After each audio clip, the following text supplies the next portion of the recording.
Hi everyone, this is a 2001 Forest River Wildcat fifth wheel RV model, and it was bonded up and repaired on the front from tree damage.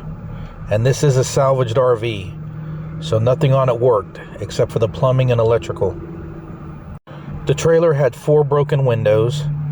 It did not have a hot water heater, nor did the roof air conditioning system work anymore.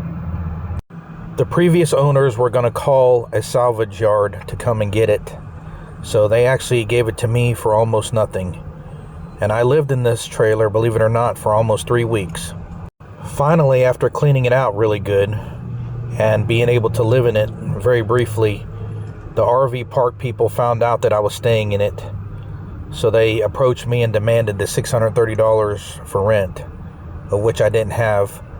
So ultimately I had to get rid of it, which was unfortunate. But it was pretty decent to live in despite all of its problems and needs.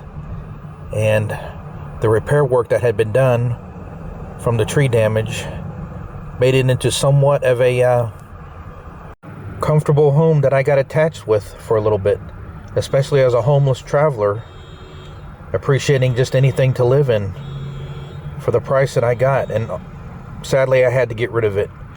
I hope you really enjoyed this video, and please subscribe.